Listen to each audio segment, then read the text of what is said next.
Okay, friends, I'm glad that you are out there um, watching this tutorial.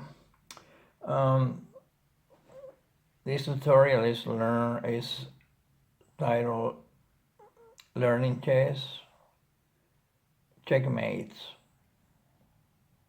Tutorial 07. And we're gonna see a couple of examples of what a checkmate looks like in a chess game. And in the next tutorial, we'll see that checkmates are not the only way a chess game can be lost. There are other ways of losing a chess game, and that will be the topic for next tutorial. But right now, I have arranged the board with some positions that are left over from last tutorial, which is titled Simplification, and that's the tutorial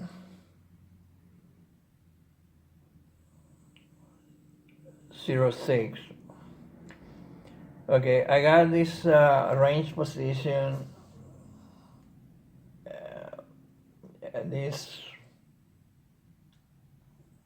some of these pieces in this way. I had the black side has his king in the 8 square, has a pawn, black pawn is 7 square, has another pawn next to that one in the 7b square, and it has his queen in the 8e position, and it has a rook in the 8g position, and it has a pawn in the 7g and a bishop in the y diagonal in the 7, or attacking covering the y diagonal in the 7h position, and also has a knight in the 6f and another pawn in the 6h position. And I had both positional and I had advantage, positional advantage, as well as pieces advantage. I got more pawns than he has. The white has more pawns than the black has. The black has 4 pawns, almost situated in the 2 on the left side and 2 on the right side. And I got 8.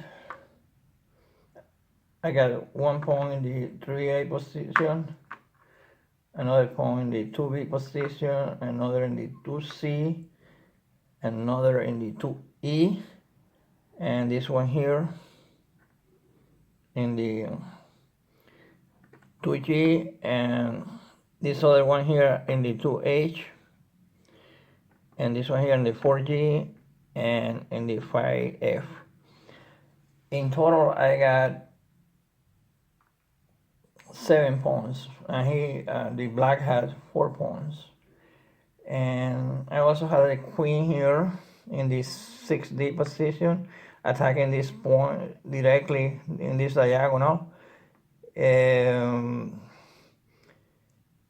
attacking many pieces here, but I'm attacking just this one of the important things, the indirect attack to the king, which is in the 8 position, and in the next square I'm attacking in this diagonal with my queen. I also had a rook attacking the flank in which the the king is, which is the flank that he castled in the last tutorial. So that we did castling there for the black king, and for mine there we went both to the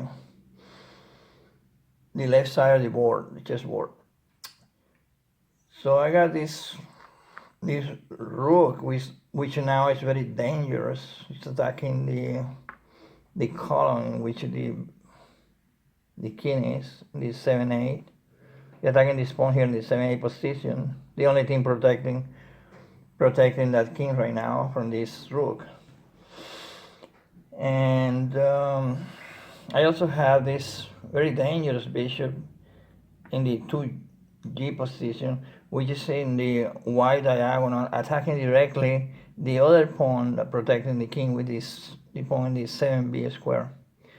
So I'm gonna force to make this video shorter and more understandable for you. I'm gonna force my pieces to make a few moves, and we'll see how this game. In this game, you see what checkmate looks like. Okay, checkmate looks like when the king is attacked, and what he can do to defend himself, or his pieces, his queen, his rook, whatever they can do to defend it in this point of the game. No, the way that we are right now situated, is there's any defense for that black king to survive the attack of the white pieces. Okay, let's do this. It's my move, white move right now. So I want to liberate this column here. He has a pawn, free pawn. There's nothing in front of that pawn, and he managed to get this pawn from the from the 8D position. From the 7D position to here to the 4D. So he can move 4 square with that pawn in what it used to be the column, the king column here. The king castle, the white king castle here, and his black king castle there. So I'm gonna take with my queen, which is in the 6D, and I'm gonna take that pawn in the 4D. So now the black side is in big trouble, okay?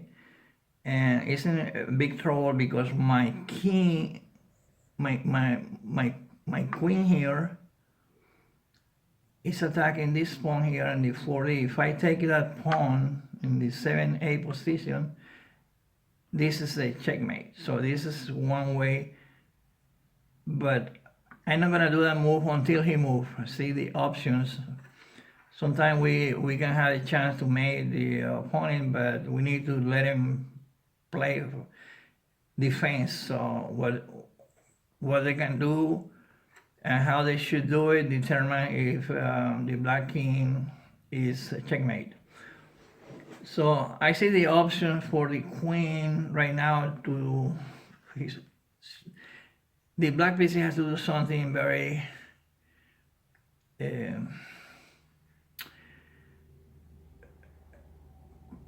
dramatic, I guess, to be able to defend. And at this point, I don't see too many options. The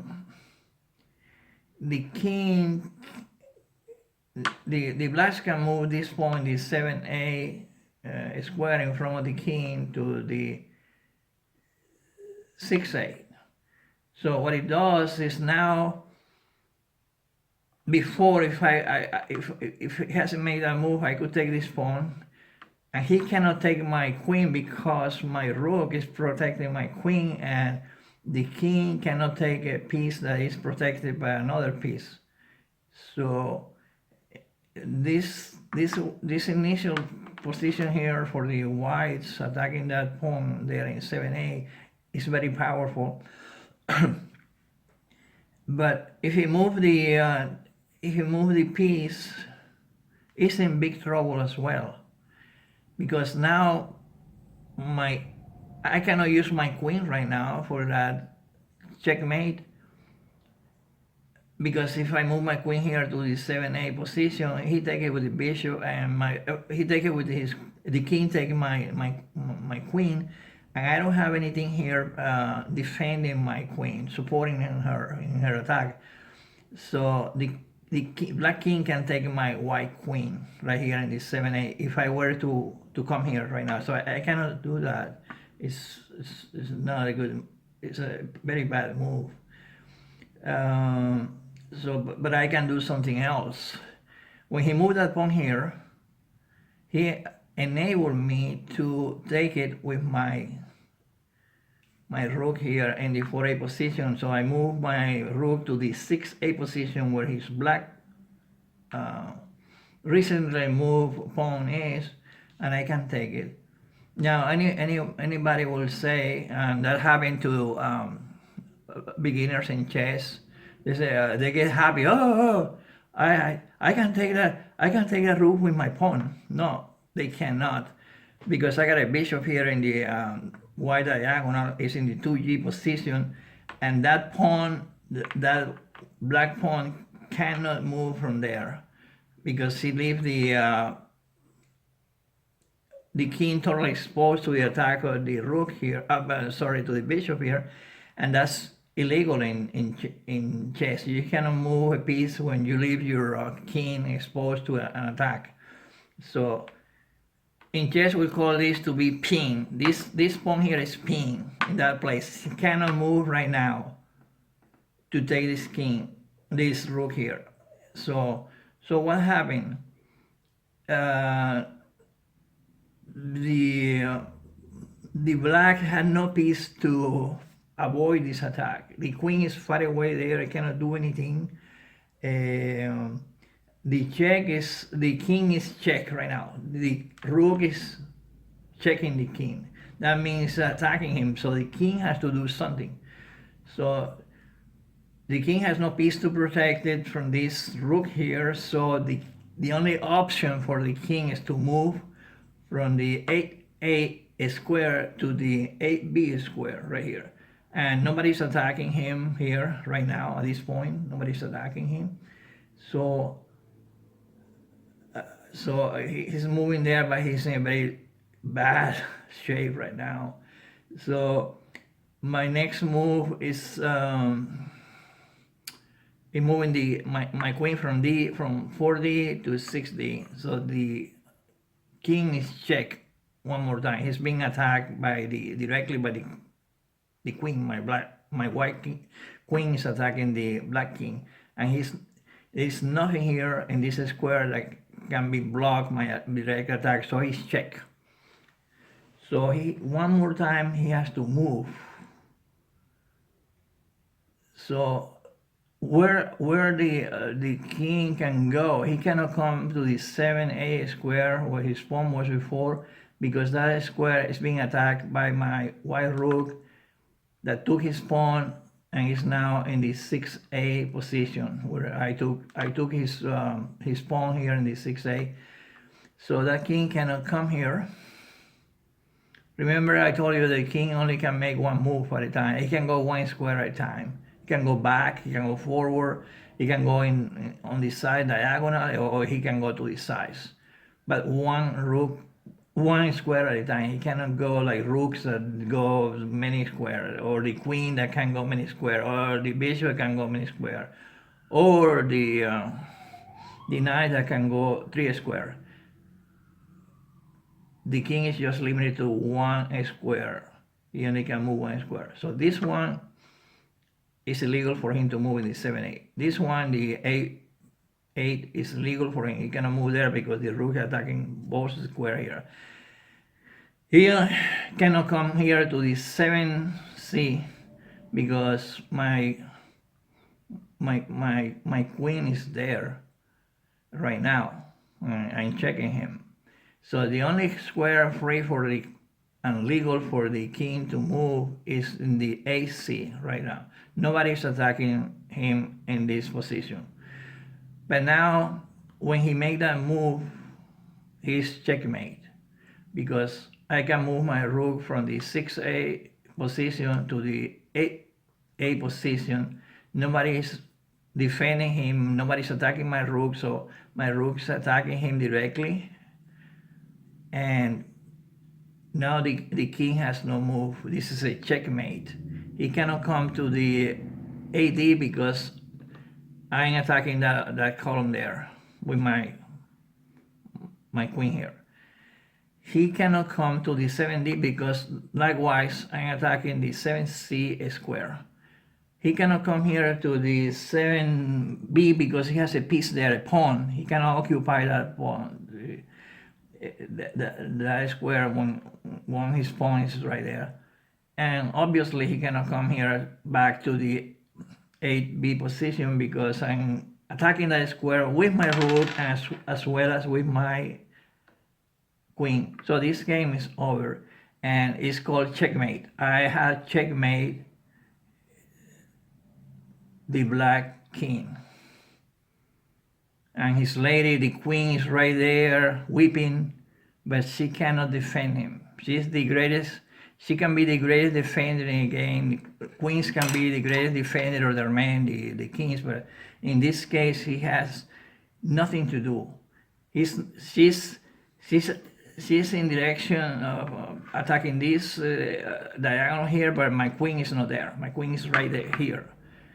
She cannot come here to help him at all because likewise is checkmate.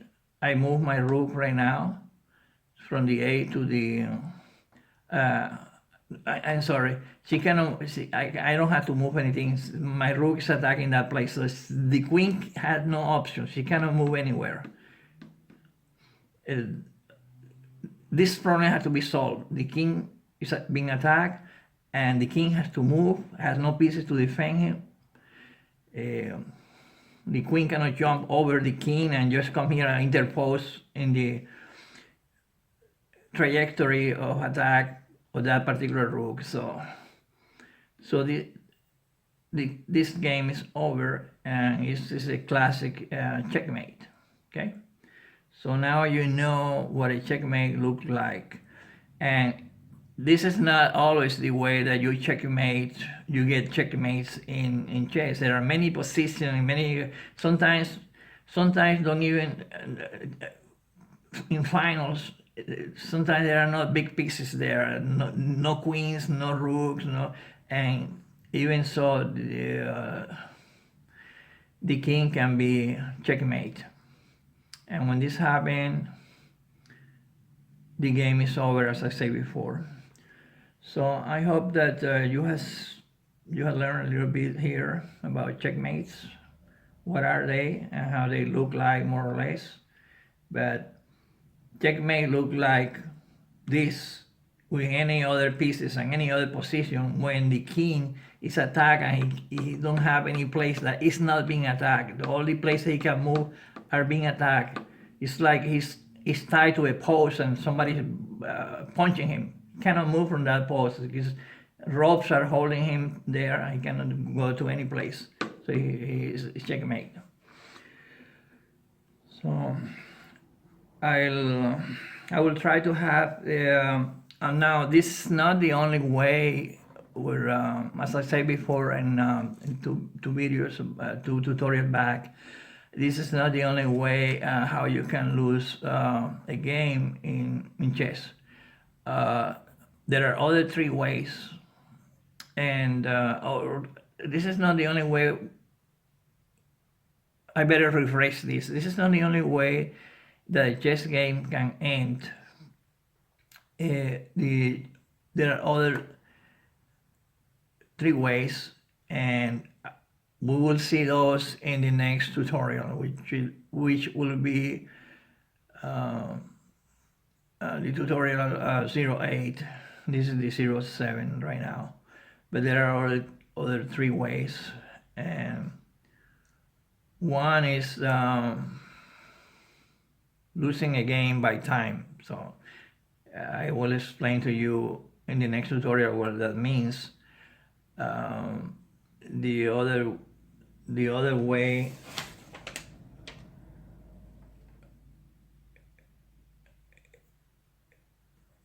that I'm gonna explain is resignation. When a side, like the black side or the white side, they have been overwhelmingly overpowered by the difference in the pieces they have. One side have more pieces, and they're in a position in which there is no way the other player that is being overwhelmed by his opponent, he sees no way of gaining anything with continuing playing. So to save him grievances and aggravation, he say, I resign. So later we see how this materialized. What signal or move other than say I resign is done. So we will see that in the next tutorial. And so we can, a game also can finish by draw. Draw is a way in which neither side, neither the player with the white pieces or the player with the black pieces can win that game. So it's called a draw. So we'll see all those cases in which a draw is determined. So there are these three cases here, other than checkmate, in which a chess match can finish. So we'll see all of these later on in the next tutorial. And many thanks for watching. I appreciate it.